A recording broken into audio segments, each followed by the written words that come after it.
It's kind of funny because I really didn't know what was a standard job out of college because I was always working to create my own income. I was working on my event planning company. I was working at weddings at the same time, but everybody was trying to get a job. And that was just kind of like the standard thing that you do. So I figured I'll try to get a job as well. That way I can make some money because I wanted to make some money.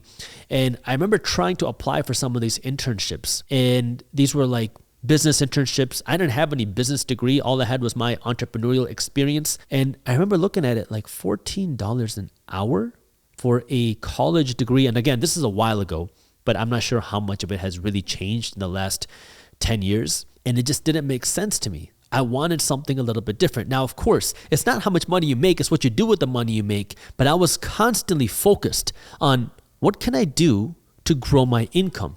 Is it working to generate that 14 to 20 bucks an hour?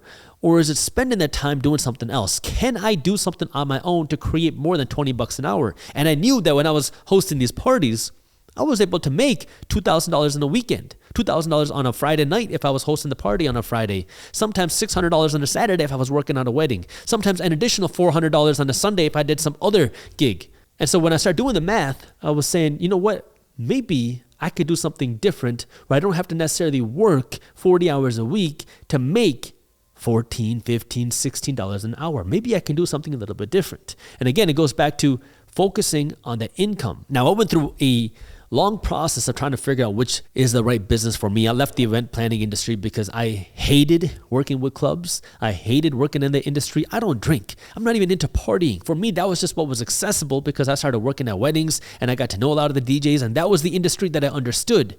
But it wasn't interesting to me. It wasn't passionate for me. I couldn't get behind this event planning business because it seemed like a dirty industry to me. I did it for the money. And when I started getting the money, I realized I don't want to do this anymore. This is not the scene that I want to be involved in. This is not the industry that I want to be associated with. So that was when I tried a whole bunch of different things. I went into real estate. I got into e-commerce. I did a bunch of things before I started building Briefs Media, which is the company that I run now. And so it took me a lot of tries and iterations, again, because I didn't have your traditional guidance or mentor. I had to go out and figure this out myself. And so what I want to remind you is what worked for me was focusing on that income in the sense that, number one, keep learning on how I could grow the income. And that meant starting with reading books. Then it was buying classes. Then it was hiring consultants and coaches.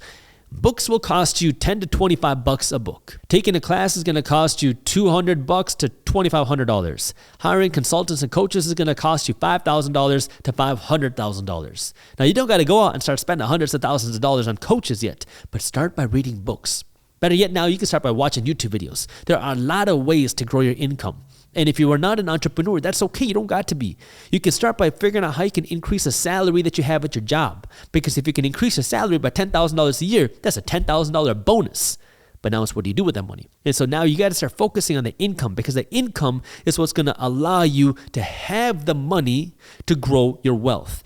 Because the next thing was, now as I started making money, I focused on going back down to number 2, controlling my spending. I had already gotten my spending under control. This is before I started making any real decent money. I had gotten my spending under control because I realized that when I was making a little bit of money and I was spending a little bit of money, I had no money left over for myself. And so this is where I worked to not spend money unless it was an asset. And that meant primarily real estate investments for me back then, because I got involved on my real estate investing journey back in 2011, back when real estate prices were at rock bottom after the 2008 crash.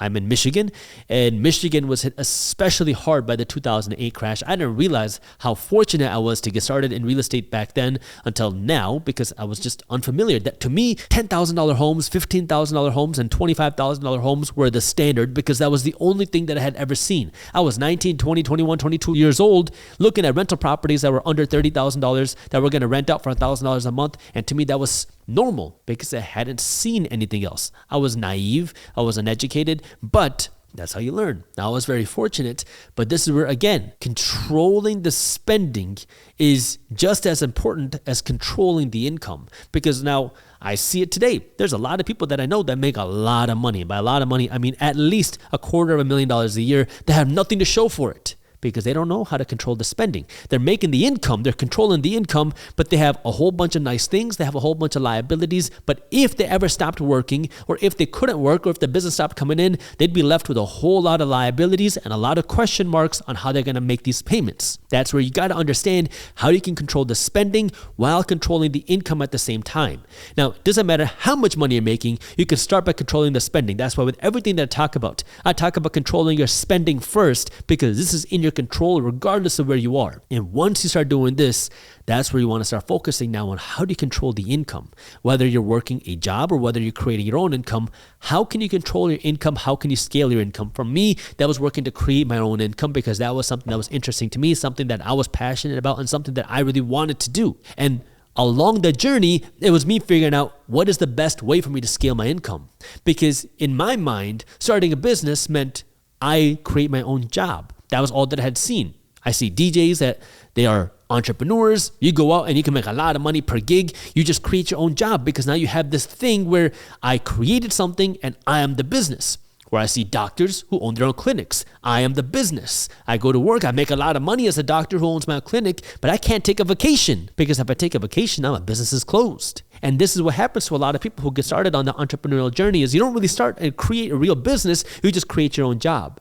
And when I started to learn that, that's when I had to figure out, how can I create a real business that can operate even if I'm not working in the business? If I go on a vacation for a week, can this business continue to generate revenue? What if I go on a vacation for 6 months? Can this business continue to generate revenue? And that's where understanding how you can build a business that can grow without you, where you can fire yourself and hire somebody else to run your job. That's how you can build a real scalable income. And that was then my focus. Now, this is like talking about the late 20s, but it's all about now, number one, controlling the spending, and then working to grow and scale the income. Controlling the income, controlling the spending. And when it comes to controlling the income, it starts by number one, for me, how can I create some income? Number two, how can I create income that does not rely on me? And then number three, how can I scale that income? And it all starts now with starting to learn, read books, then go out, take some classes, then go out and get some coaching, because that can help you grow and scale what you do. And this is where a lot of people ask, but Jaspreet, what business should I start? What's a good business idea? And this is one of the kind of silliest questions you can ask, because I have absolutely no idea what you're interested in, what you're good at. Because what happens to most people when they're asking these types of questions is they're trying to figure out, should I sell on Amazon, FBA? Should I create this drop shipping website? Should I create YouTube videos? They're looking for some sort of blueprint on how to build a business. But when you're looking for a blueprint on how to build a business like this, you're never going to build a real business. If you want to build a real business, you got to figure out what, number one, is a problem that you can solve that also aligns with your life purpose. And if you can do those two things, that's going to give you the ability now to create a real business. If you're just going out and starting an Amazon FBA store, or you're going out and just doing some drop shipping, you got a side hustle, but it's not a real business. You want to create something that you can separate yourself from, something that you're actually creating on your own, some actual product that you own, some intellectual property, something that you've created that you can manage and control and build and scale and sell. But in order for you to do that, you got to understand yourself. So if you're in your 20s right now, understand there's no limit to how much money you can earn, and there's no limit to how much wealth that you can generate.